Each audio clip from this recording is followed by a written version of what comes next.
In this video, we're going to talk about constant comparative analysis.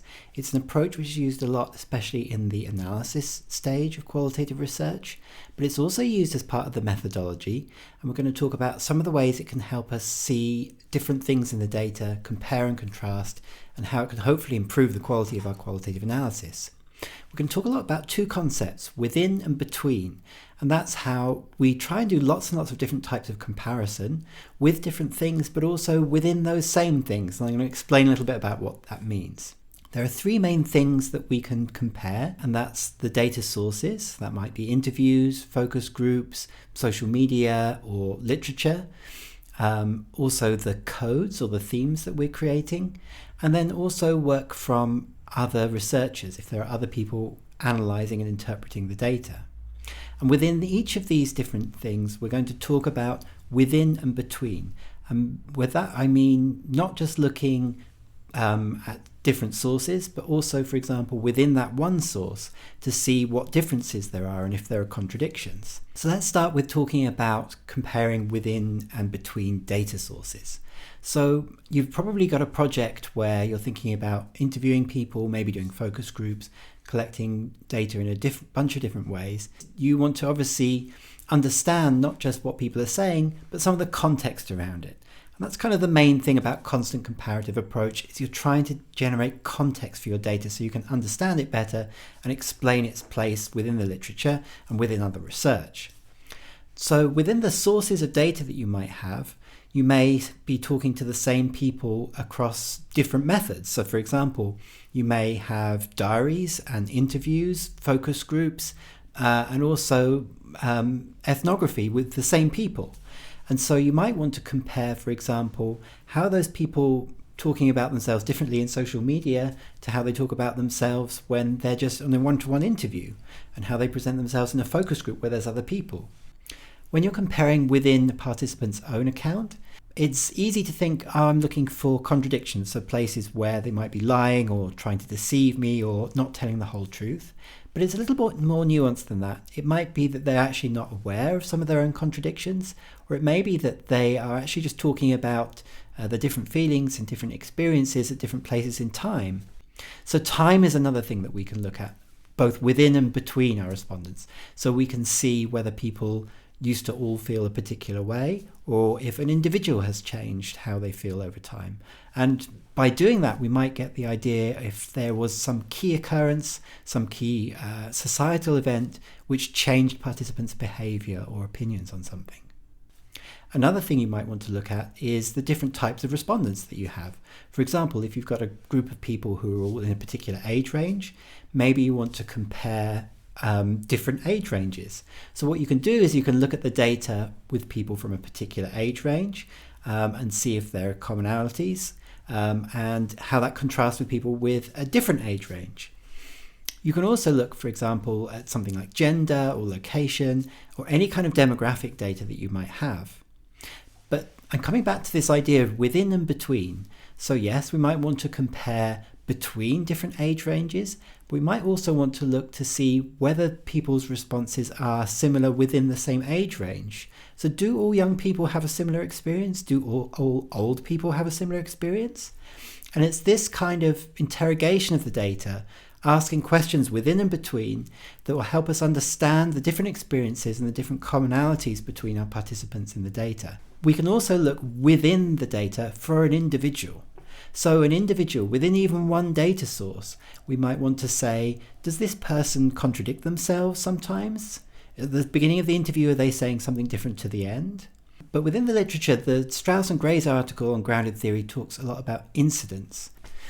And it may be that people have different experiences from different instances. There might be one instance where a young person was treated very well and another one where they were treated very badly.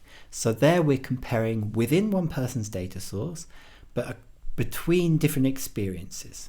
We may also compare within and between other sources of data.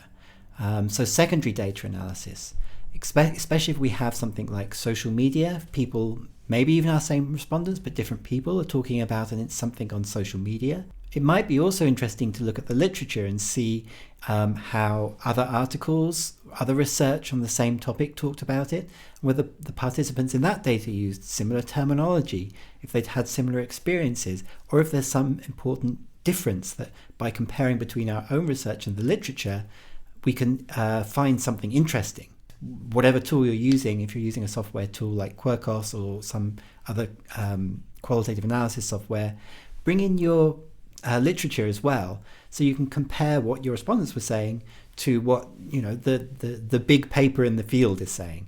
And that really helps when it comes to the writing up process, because you can immediately compare within and between, but contradict or back up what the wider literature is saying. And the idea with constant comparative analysis is really to always be thinking, what can I be comparing with? What different factions are there which I can compare? Can I compare within a single person? Yes. Can I compare across their peers? Yes. Can I compare between the peers so I can see what different people are saying about, even if they have similar experiences and similar backgrounds?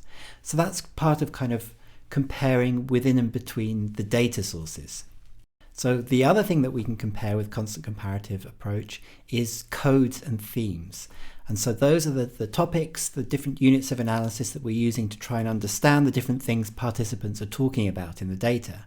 And it doesn't really matter what approach you're using here. I'm going to come back to this, whether you're using grounded theory or IPA or thematic analysis, you can still do comparison within and between, just like you can do with the sources. And what we're looking for here is a bunch of different things. So the first would be how are codes different? How are our themes or topics different? If we have quite similar themes, for example, we might be talking about public transport. Are people saying similar things in our codes for buses and trains? Or there are particularly different things about these different codes and themes. But we also want to be very careful about how we're applying these codes, because they can evolve over time and there's often overlaps. It may be that something like issues around time is something that seems to be common about people waiting for buses, but actually applies for trains as well. So maybe we need to be looking between those and within those codes and themes and saying, okay, this concept about waiting in public transport is significant enough that it really should be its own kind of code or topic. And when we do that, we kind of are aware that our codes and themes are constantly evolving as we go through the data. And that's another very important part of constant comparative approach. We're constantly looking at the codes and seeing how we're applying them, how that's changing, but also how our conceptual understanding of those things is changing, especially when we start to have more abstract and conceptual themes like time or efficiency or accessibility. Those are things which may seem very clear-cut, and we may have a very clear idea as researchers what our participants are going to say about them before we even start. But as we start talking to people, we're aware that some of those things are actually more nuanced and changed. And our definitions, and sometimes even how we label those codes and themes, does change as we talk to different people, and our ideas about what's coming through the data comes out. As a very important part of not just constant comparative analysis, but also different things like grounded theory, where we're trying to create new hypotheses, and our data is always challenging us and changing us to come up with new theories that explain what people are talking about. But then, of course, it's very interesting to keep looking through our codes. So this is coming back again to that within and between. So let's look within the codes and let's see, are people talking about buses the same way? Are different participants from different areas, do they have the same issues? And so what we want to do with this constant comparative method is keep going back to the code, read the code and see all the different things that people have said under that code, and see if that's starting to generate a pattern, or there's some clear kind of conflicts, some clear differences there, which we can start to unravel as we go through the data. But briefly, before we leave codes, I also want to talk a little bit about analytical writing. Coding qualitative data isn't the only way to approach it. You can also use your own comments and notes. But the process of trying to explain something that's going on to your data to yourself by writing it is a very important analytical skill. And it can sometimes help just by having to kind of explain even to ourselves rather than a third party, just start clicking things into place. So we can compare within and between our own analytic writing as well, comparing it with our own data, our own interpretation, but also within our own analytical writing. So maybe our ideas on something have changed as we've gone through and spoken to more and more participants. The last area where the literature talks a lot about constant comparative approach is when you've got multiple coders and multiple interpreters on the project. So where you're sharing a project with multiple people and you're all doing the analysis together, it's very important to do constant comparison. So to not just be looking at the end when the project is finished, but as you're going through and making sure a couple of things. So the first of all is that people are coding in a consistent way. So people are understanding the coding structure in the same way, what codes and themes mean, and that they're applying that in the same way. And a code book is a very important part of that. There's a link here to a blog post article which talks more about code books and how important they are when you're collaborating on qualitative analysis. But then you can also be comparing within as well, so to see that an individual is being consistent about how they apply the codes and the coding. But it's also really important to bring that back and say what we're doing here is not necessarily trying to look that everybody is doing exactly the same thing in exactly the same way. That's rarely the aim with qualitative analysis. What we actually want to do is have a diversity of opinions and interpretations of the data, because people will interpret things in a different way. And it's usually more interesting to understand why different people saw that in a different way or coded something in a different way than it is to try and force everybody to be on the same page. Usually in these approaches, it's doing that comparison and then using those differences as a way to create discussions about the data that are really interesting. Those points where people disagree are usually the really interesting or difficult points of the data it's worth looking into further. And you may also want to understand why people from a particular background might code something differently. Are there differences in the experiences of your coders which will help explain how they're interpreting things different? You may find that qualitative analysis software like Quirkos really helps when you're trying to do collaborative projects. Quirkos in particular makes it very easy because lots of people can work on a project simultaneously, but you can always do that comparison. So you can kind of split up the results by how different people coded. You can see what was common and what was different, and you can use that as discussion points for seeing how people are interpreting the data and how to improve the process. So those are the main ways of applying constant comparative approach in qualitative data. I just want to talk about some really kind of important points which kind of go over all of those three areas. The first is that word constant. What does that mean? Well, in this context, it's really important that the comparative process isn't something that just happens at the end. We don't compare when we've finished analyzing the data. We compare constantly as we're going through. And it's very easy to just do that at the end of the project or when we've gone through and we've coded all of the interviews or half the interviews or a natural breakpoint like that. But really it's important to do this all the time, just to make sure that we don't get to the end and then suddenly decide, okay, we've realized people are interpreting things in a different way, or we've realized there's something about the way we've structured these codes and themes that isn't working. Often your coding framework looks very different at the beginning of a project to at the end when you've coded everyone's. And so it's really important not just to wait until you finish coding a particular person's transcript, but to compare as you're going along. Stop nearly every time you use a code and say, how has that changed? What other things I've added to the code? How does it change how I interpret that code or theme? And it's also really important to look within that source of data and not just say at the end, it's gone in a completely different direction. And that leads me on to one of the other important parts of constant comparative method is that it is a method. It's not just an analysis approach, although it's sometimes applied like that. In Strauss and Glazer's book, they always talk about it being part of the recruitment process as well, which is very common in grounded theory approaches, an approach that you don't just do all the interviews and then code them and then the project's done. You will go out and want to talk to different participants depending on what kind of things are coming out of the data. After speaking to 4 or 5 people, you'll realize that everybody is talking about something very different, or they have a very common experience. And so to compare and contrast that, and you want to talk to different people, maybe from a different area, maybe a different age group. This links in with concepts of data saturation. Strauss and Glaser talk more specifically about theoretical and conceptual saturation.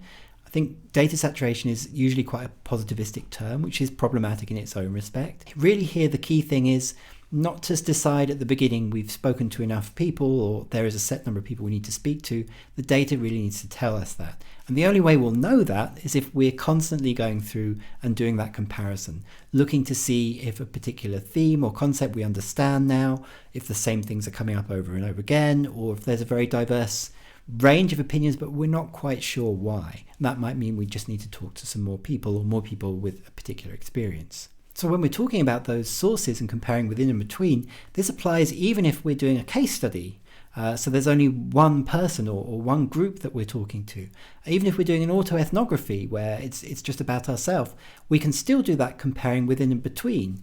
We can see what contrasts and comparisons there are within our own data sources, within our own different experiences, but also over time. As I said, time becomes quite an actor, and is an important thing to understand within the concept of qualitative research. The other important point that I alluded to before is that it's not just used in grounded theory. That is kind of where this concept kind of originally comes from, but doing comparison is really important. I'd say whatever your approach to qualitative analysis, if you're doing thematic analysis, if you're doing IPA, even if you're doing structured or framework analysis, that comparison is really important for creating the context which will help you understand qualitative data. So this might all sound like it's adding a lot of extra work and a lot of extra complication to qualitative analysis, which is already extremely time-consuming and conceptually difficult to work with. But it does really help your approach. It does really help your writing up. And there are lots of ways that you can use software tools like qualitative analysis software like Quirkos to help with this process. Qualitative software makes it very easy to do the within code comparisons, so to see everything that you've tagged on a particular code across all the different sources. It also makes it very easy in Quirkos, for example, to run filters and queries, so you can see everything that a particular group of people or even an individual against another individual said. So you can use that as a comparison, and you can see literally side by side in Quirkos the different things they said. And it comes back to that constant approach. Because the software tool makes that just a click away, it's very easy to keep going do that through the process. Some software is geared around kind of generating reports and outputs to look at the data once you've finished, but Quirkos tries to be a lot more interactive than that. So it does allow you to do these comparisons all the time, within and between. And then finally, if you've brought in those sources of literature as well, or secondary data, it's very easy to compare to the literature. So when you come to writing up your project and saying, this is my original contribution, this is how it compares to certain classic texts in the field, it's very easy to pull those quotes because you've got them within the project when you're writing up that section and say, this is what my participants said, and I'm comparing it here to what it said in the literature. So I hope this has been helpful. There's a link here to the blog post which has a little bit more information, particularly about the history of the Glaser and Strauss approach here, and how it's been adopted and modified over the years. And you can also try Quirkos to see if that's going to help with your constant comparative analysis, and if that's going to help you understand and interpret your qualitative data. There's a free trial for 2 weeks, and with Quirkos Cloud you can work even in your browser without having to install anything, and if you're doing any collaboration, it's extremely seamless, and there's no limits on the collaboration that you can have. So do give Quirkos a try. It's really easy to learn, and also if there are other topics you want to learn, let us know in the comments below. We're always looking for new videos to create, and there's plenty more videos on this channel helping out with different aspects of your qualitative research journey. Good luck!